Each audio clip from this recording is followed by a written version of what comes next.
This is Cynthia. It's great to be back, and I have Valencia and Kim in the studio today, and Hello. we're going to share some God stories, kind of unveiling the heart of the Father. And as He is our beloved, then He calls us His beloved, and it's such an honor to be here with y'all. And I've talked about before, but I'm in the middle of writing my book called "I Am Truly Loved," and it's kind of a healing from childhood traumas and cutting off generational curses and that. And I am in my second chapter, and I finished chapter 1. Now I'm in second chapter, and I'm writing about thriving instead of surviving versus thriving. But I'm in the part where I'm talking about suicide, survival, butterflies, and escape is the heading in the chapter in chapter 2. So in that writing, I was writing like how does it all come together? What is suicide, survival, butterflies, and escape? And what was so amazing as I'm typing out and I'm writing out my experience and how God saw me back then as that young girl wanting to commit suicide and not feeling like I belonged anywhere. So I'm sharing the story and what got to the point where one of the attempts that I made was I came very close to dying, and totally would have been gone. Like I knew it's in that moment because I took a whole handful of pills and over a guy, but so stupid. And he was, and then it dawned on me, it's like, I was 15 or 16, somewhere close to 16, because after that is when I ended up going to the carnival. So I was 16 when I went to carnival. But he was a drug dealer. He worked for the mafia. And so he's a lot older than me. Yeah. And I remember him and the other guy, his friends, would come to our house. It was just the strangest thing, and met my family. And then they would pick me up late at night when everybody was in bed. And so I would sneak out of the house and then go and they dealt. So I helped bag up drugs and stuff like that. So crazy stuff. Anyway, all that to say, you're like, this is normal. Yeah, that was my norm. Anyway, when one time I walked in on him and he was with another girl, and because it was like my first love, right? Quotation marks, my first love. Anyway, I immediately went into just spiraled right down, and I went in and grabbed a whole handful of drugs, popped them in my mouth, and lay down in a room by myself where nobody would know that I was even there. Wow. And somehow I don't remember who, but my sister said it was her who found me and called the ambulance, and they pumped my stomach. I don't remember any of that. I just, from what they told me, what had happened. And you were in the house where you had found him, or you were? Yes, I was in another room. Oh gosh, it was a big house. Yeah, I was in another room by myself, and some of my sisters. So it was a drug house, Yeah. But it was so strange. But in that moment, what I do remember, and this is where it began for me with butterflies, is that I saw myself floating, and I had the thought, oh, it's like I'm a butterfly floating. That was a thought I had. And it did.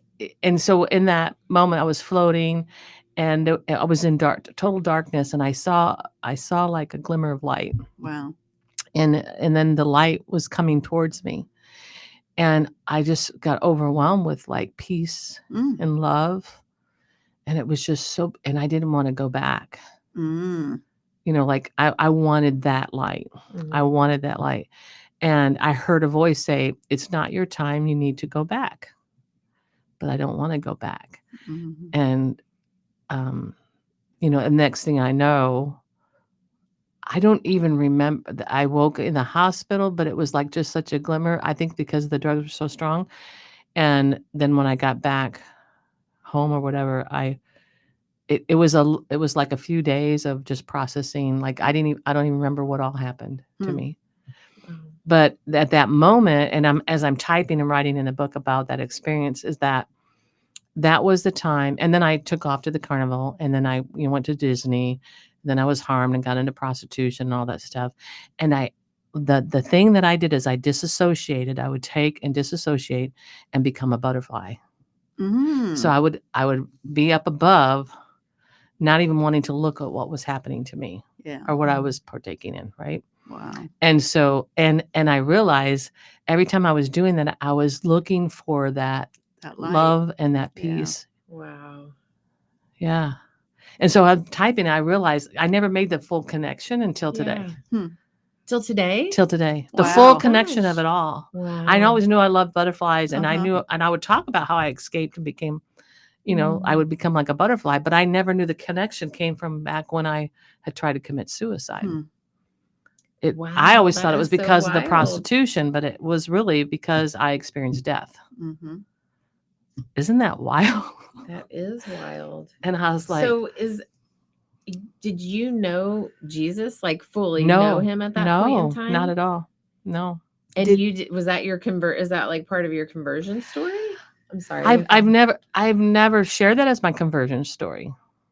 But I felt like years later, I realized that was Jesus. Mm-hmm. It was until years later after I got you saved. didn't connect that part of But it. yeah, and I had an encounter with him when I was 5 years old too. I had a vision of him dying on the cross. And I begged him not to die. Oh, wow. As a 5-year-old, I said, "Don't die. We're not worth it." And I told him we're not. I even wrote a song about it called "We're Not Worth It." Worth it. It's called Worth It because he said, "No, you are worth it." But that was years later too. But as 5, and God took me back that vision I had at 5, and I think that vision sustained me through the stuff I was going to encounter through. Just like that, when I died, like that gave me a sense of hope. And I think even though I still struggled with suicidal up until my mid-20s. Wow. Mm-hmm. I didn't get free from suicidal tendencies till I was in my late 20s, actually. Mm-hmm. So it's like that, but I never connected the whole butterfly thing. I just thought that was because of the prostitution and the sexual sin against me. But what God showed me, it was a spirit of death. And so when you think about the butterfly, so look at that transformation, right? Absolutely. And the cocoon, and then coming out, you're the caterpillar, and then you come out. So it's like that connection of life and death. Mm-hmm. So that I never made that connection though till today, as I'm writing in my book. He It's had so you wild. from before the moment you were born. Yeah. I love it. Isn't that fascinating though? Yes. That is fascinating. Yeah, God is so awesome when you experience him and you seek him and you want to find more. Like it's just his becoming your story, becoming his story, like, or his story becoming your story, because it's all intertwined and you don't understand, but it's like he'll give you those moments of revelations and at the right time. Yeah. It's pretty amazing, really. Mm-hmm. I remember right after being baptized, I'm sure I was just like spiritually being so beat up. And this was not like I had a baptism as a child that was very like just the church, that I was in. I was super young and I didn't really fully understand. But I was baptized again after I was married with my husband.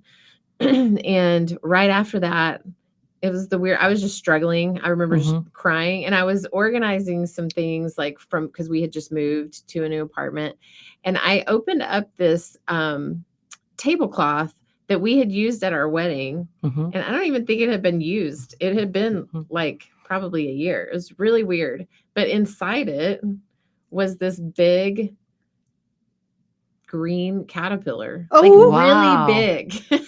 Alive? It was alive. Oh my gosh. Wow. Yeah, it was alive. Now, how on earth it got there, I do not know. But I remember feeling like I was that fat caterpillar. Like, like there's potential, but you're just like struggling. And all you can do is like wriggle around and you can't, and eat. And I just felt like that caterpillar. And I remember thinking, okay, so if I am the caterpillar at some point, I get to go through the metamorphosis, and this is just like the beginning. But it was so weird to open that up and find that. So that's so beautiful. Not quite butterfly story. Almost a butterfly story. Yeah, but it's still working. That metamorphosis is so important, and as part of our. And I love how God, His creation, we will see the whole processes of us, even for healing. Everything is out there if we're willing to seek it out, right? It's just, it's amazing. It's fascinating. It's just, Yeah. It's And glorious, if you actually. watch Yeah. how that metamorphosis happens, I had never Mhm. seen any of that, Mhm. but we live in the country. It's basically like being in a meadow. Yeah. And in the springtime, there are butterflies everywhere and there are cocoons everywhere. And I've never seen a chrysalis form. I've never watched that happen, but it's like strangely fast. That's what's really weird about it. It's strangely fast. And it's not as though I was thinking of like a silkworm, but their body becomes their cocoon. It is the wildest thing. And so it does give like this whole new meaning to how it actually happens. It isn't some other thing that you're doing to yourself. You're not putting it on. Yeah, you're not putting it on. It is actually you becoming that thing. Yes. And then the fact that you can become this other thing too after that. The transformation. Transformation. And the beauty. And there's layers of that transformation. Yeah. It's amazing. I used to get frustrated thinking about being on the shelf. So that's probably the same time when I was in my chrysalis or cocoon. And the Lord would say, it's okay. Just be there. It's okay. What's the difference between a cocoon and chrysalis? Because I just learned this too. Yeah, I was going to say there is a difference. Yeah, the chrysalis are for butterflies. They're not cocoons. Ah. So you were saying it, right? Yeah. So moths are cocoons? Yes. Okay. Didn't know that. It's different. It's like, and I never knew until when I bought some of the monarch butterfly caterpillars and stuff, and then I bought the whole kit in the case so the kids could see it, and you too could see it. Yeah, and I wanted to see it too, but I want them to enjoy it, like, because I love it. And I got 2 different sets where they each had their own one, and then they got to let it fly off, like they got to take it and help, and it would land. I showed them how to hold them and all that, and let it land. And I talked to my butterflies, by the way, in my bag, And Zoe, the kids will say, like, watch, you just talk and hold out your hand, they'll come and land on you, and they do. Oh, they do. wow. Yeah, it's beautiful. But anyway, I would like to say to our listeners, if you're out there and, you're struggling or, there's still things part of your journey that you're walking through, kind of ask the Lord to remind you of the journey and how to piece things together where you can see his beauty and how he has been doing transformational things in you and the metamorphosis that's happening in his timing of things too. But asking for that, because it's just, it gives you that hope, that joy, that you see the love and the peace and what he has to offer us.